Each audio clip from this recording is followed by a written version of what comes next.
you've been franchising now for 4 years, so you're not new at this. I'm sure it hasn't been, it's never easy. It wasn't easy for me. It hasn't been easy for anybody I talked to. Is there anything in particular that really surprised you as in the last 4 years of your franchise journey that you weren't expecting when you first started? That's a very good question. If there's one thing that really surprised me was really the family component, the culture that we focused on culture internally from a management standpoint, but to see the culture sort of grow and have all these tentacles into everything that we do into our franchisees is the biggest and the nicest surprise. We saw it at our conference last month where we really have a family. I'm hearing stories of, somebody from British Columbia is calling the guy in Ontario, the guy from Nova Scotia is calling the guy in Alberta. And there's this amazing family that's being built right now. And that's the greatest surprise, something I did not expect. That's tremendous. Likewise, you're building a community is really what you're building. Yeah, it's I've grown more attached to that now than the overall business. I mean, it's like now I can't wait to talk to them every day. It's like, hey, what's going on? Yeah, Right. the guy in Ottawa is razzing me about my sales this week, so I got to pick it up. It's creates a really good environment. Is there communication or is there some sort of scorecard that they can see each other's results? Yeah, so we make sales very transparent. We share with everybody, and we have live chats for the whole group, and everybody's in the same chat. And so we're all chatting and we're all sharing, and we're sharing our wins, we're sharing our losses, we're sharing our struggles, and it's very transparent and it flows nicely. That's phenomenal. That's how we learn from each other's failures, and there's also a built-in motivation because you don't want to be the guy at the bottom of the standings. Yeah, I mean, but that's one area where initially I was not a big fan of. I came from the corporate world where everything was structured and Hmm. everybody worked in silos, where I had to really be open-minded about opening this up because, with that brings a lot of transparent feedback and it could hit everybody at the same time. It is a chance, but it turned out to be a wonderful thing. And I'm glad I stepped into that unknown. Yeah, I'm glad you did that. I went through a similar experience too. I wasn't sure. We called ours the network scorecard. I wasn't 100% on board with having that level of transparency in trying to protect the people that weren't in the top 20, or the top 25. And so at first we didn't show all the numbers and we only showed the top people to each other. And then other people wanted to see it. And before you knew it, we showed all the numbers across the network, and it was motivating. And it ended up being the right decision. But I remember at first I was just like, oh, I'm not so sure about this. Is there going to be like this, backlash? But it turned out to be the right move. It sounds like you kind of had that same hesitancy. Oh, yeah. Oh, yeah. A lot of these new things as a founder, you might overthink it. How is that going to impact Absolutely. my daily operations and make sure that, so yeah, I had to get out of my comfort zone there for sure. Yeah, it's funny you should say that.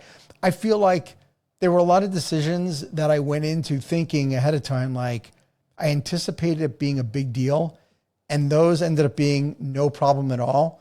And then other decisions I thought were literally, they had no impact on anybody and they'll be fine. And those were the ones that would blow up in my face. Absolutely. And these are little things like even empowering our head office staff to broadcast a message. Hmm. My team is able to do that without even speaking to me. So they can Wow. actually broadcast a message, whether it be a change in procedure or change of how to do things. They're empowered to do so. And if they trip and they fall, I'm there to pick them up and we'll fix it together. But yeah, everybody's Hmm. empowered to do that and to make sure that we keep that transparency and the speed of our communication. Yeah, that's great. Well, let's talk about the vision for the future and the franchise opportunity a bit more. Where do you see this company? Where's it going to be in the next 5 to 10 years? Wow. I've thought of that a lot. I mean, 5 to 10 years. I mean, I'm already getting phone calls from all kinds of investors and so forth. But, my dream would be to keep it in the family. My daughter works, my wife works with me as well. And I have some good friends in the company. So it would be amazing to keep it in the family for as long as possible. That would be the dream. And I think franchisees would love that too, because there's nothing more disruptive than, and then a founder stepping down and then there's a private equity group taking over and asking for numbers every week. So my thing is to keep it as long as we go as possible and to be involved. But in terms of units, like I said earlier on, we're going to take it slow. We're going to build it right. a really strong foundation. But the vision is very simple. We want to be the most loved garage beautification brand in the US and in Canada. That's fantastic. Well, it sounds like this is really going to be a legacy for you and your family. Have you thought about ultimately, what do you hope to leave in your legacy for this brand? Yeah, it's really a change. The biggest thing is lasting change, because what's being done on the market with respect to resins in a consumer's house is subpar. It's not enough. It's not strong enough.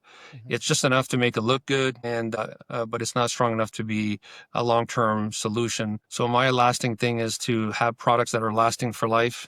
They're in there, consumers can enjoy it, and the brand is sort of recognized for delivering lifetime products. Let's talk about your customers and where do you see how you've seen the business change. What trends are you seeing in your industry? Are there been changes in terms of what your customers have the most interest in now versus how it was, 6 years ago?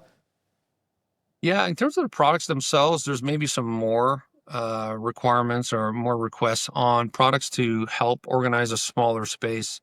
Home builders are getting very smart. They're making garages super, super tight.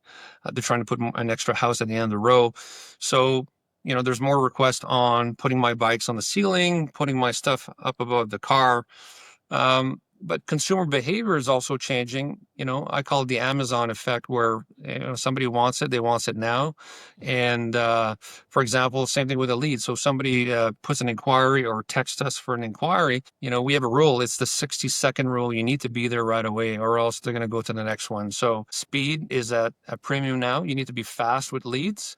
And then, you need to be able to do the work efficiently. So we try and get our franchisees to scale as fast as possible. So we don't, some of our guys are waiting, 4 to 6 months to do an installation. They're booked out way too far, and that creates a lost opportunity.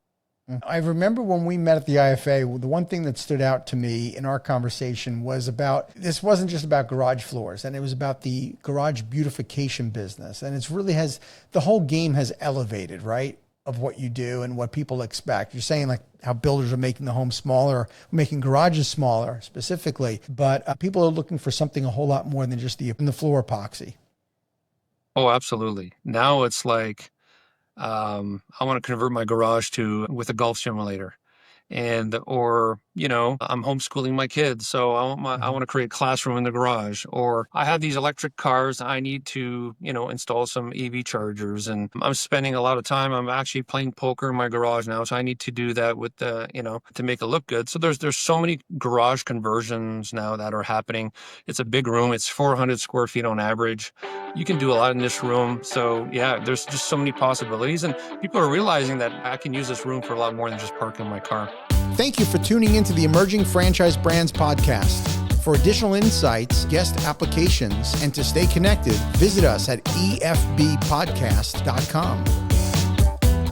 The Emerging Franchise Brands podcast is for entertainment purposes only, and the views expressed do not necessarily represent those of Emerging Franchise Brands, its host Frank Fumey, or Emerging Franchise Group, LLC. Any discussed franchise or investment opportunity requires thorough investigation, obtaining proper disclosure documents, and expert consultation before making any investment decisions. The podcast and its host do not offer professional advice or endorsements, and they hold no responsibility for actions, representations, accuracy, or consequential damages related to the podcast content.